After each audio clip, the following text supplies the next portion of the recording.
उसका भी सीक्वेंस। अब वो रीजनल सेंटर कहां से पेशेंट आएंगे? उड़ीसा से।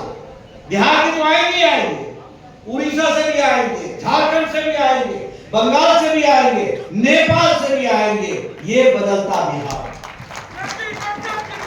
आपके यहाँ ऑर्डिनेंस और मेडिकल साइंसेज जब बन जाएगा तो ये तो है कि मधुबनी से आएंगे, ये तो है कि मुजफ्फरपुर से आएंगे, ये आएंगे, नेपाल से भी अब आएंगे और यहाँ इसका इलाज होगा। इस तरीके की व्यवस्था।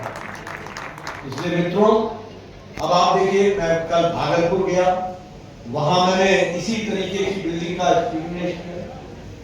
शाम को मैं गया, आज दरभंगा आया हूं, अब मैं मुजफ्फरपुर जाऊंगा। और पटना की मैं सुबह था, 5462 बेड का हॉस्पिटल, दुनिया का दूसरे नंबर का हॉस्पिटल अब पीएमसीएच बन रहा है, दूसरे नंबर का है। इससे विकास की एक नई कहानी लिखी जा रही है मोदी जी के नेतृत्व में और नीतीश कुमार जी के दक्ष प्रशासक के रूप में हम उसको पूरा करेंगे और इसी तरीके से विकास के नए आयाम को देंगे। मैं किसी के बारे में बुराई नहीं करना चाहता, लेकिन मुझे एक पत्थर दिखा दो जो दूसरों के द्वारा लगाया गया। एक पत्थर दिखा दो। सिर्फ राजनीति करना। आपको वो दिन बिहार का याद है ना, जब शाम को 5 बजे के बाद घर से निकलना मुश्किल था। आपको वो दिन याद है ना, जब डॉक्टर का अपहरण होता था।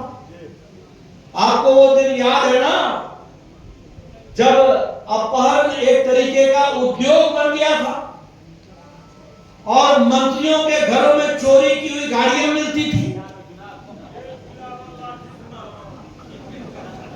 और जो आप ठीक ही बोल रहे हैं, क्या पिलावन और पिलावन और भजावन।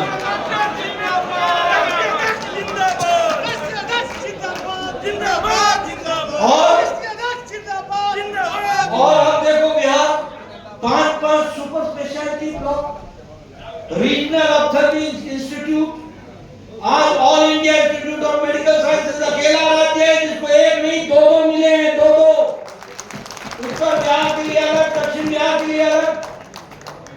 8 मेडिकल कॉलेज, जहां जिला जिसको जिला घोषित नहीं किया वहां भी मेडिकल कॉलेज खोल करके दिया है। ये विकास की नई कहानी। और मैं एक बात और बता दूं, मैं संजय झा जी से डिस्कस कर रहा था। मैंने कहा देखो, बिहार के सामर्थ्य के बारे में हमें कभी प्रश्न नहीं खड़ा करना। बिहार का सामर्थ्य कितना है।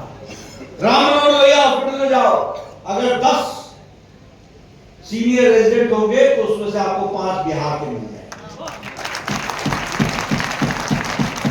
आप सफदरजंग में जाओ, अगर आप 15 जूनियर रेजिडेंट को ढूंढोगे तो उसमें से 8 बिहार के मिल जाएंगे। इससे बिहार के सामर्थ्य में कमी नहीं है, सुविधा नहीं। अब ये लोग को दिल्ली नहीं जाना पड़ेगा। अब पीजी की कोर्सेज ये सुपर स्पेशलिटी ब्लॉक में, न्यूरो सर्जरी में, नियोनेटोलॉजी में, नेफ्रोलॉजी में, इन सब में अब यहाँ पर पोस्ट ग्रेजुएट की स्टूडेंट्स भी आएंगे, सीनियर एसआर भी आएंगे और जेआर भी आएंगे। इस तरीके से इसका विकास और मेडिकल कॉलेज का सीनियर रेजिडेंट्स और मेडिकल कॉलेज का जो विकास होता है उसकी आधारशिला में एसआर और जेआर, जूनियर रेजिडेंट्स और सीनियर रेजिडेंट्स का बहुत बड़ा योगदान होता है और हमारे प्रोफेसर एचओडी उनका बहुत बड़ा योगदान होता है। इसलिए मित्रों, मैं यही कह सकता हूं, आज इसकी बेड कैपेसिटी भी बढ़ जाएगी, 2000 हो जाएगी यहाँ की। ये विशेष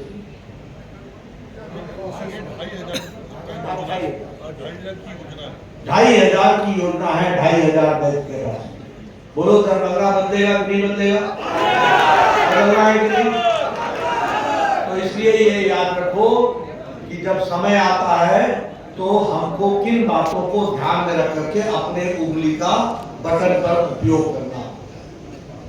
मैं यहाँ आपको ये भी बताना चाहता हूँ स्वास्थ्य विभाग के बारे में। आप बताइए, कोरोना में अमेरिका लड़खड़ा गया कि नहीं लड़खड़ाया?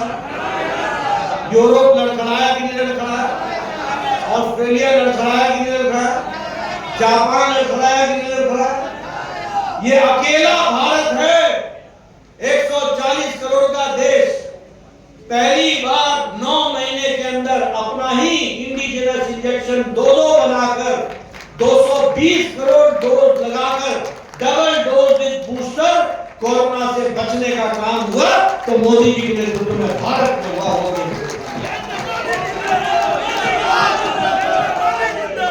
और 100 देशों को हमने अपनी वैक्सीन पहुंचाई और वैक्सीन मैत्री ने 48 देशों को वैक्सीन मुफ्त में पहुंचाई।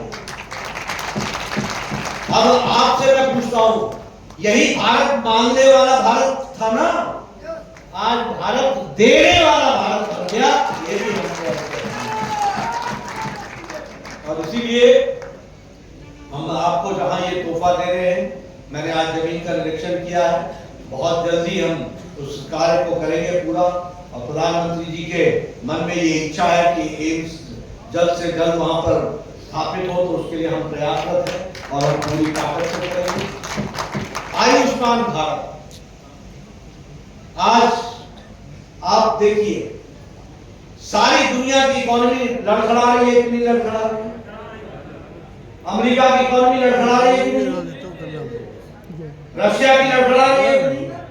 तो क्या कोरोना के चपेट भारत को नहीं पड़ी थी क्या? क्या यूक्रेन युद्ध का असर हमको नहीं पड़ रहा है क्या? पड़ा है।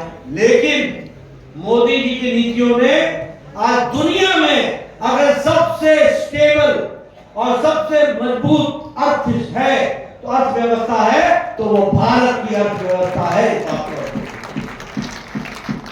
और भारत की अर्थव्यवस्था ही नहीं है, तीव्र गति से बढ़ने वाली अर्थव्यवस्था है। इंग्लैंड ने हमको 200 साल राज किया,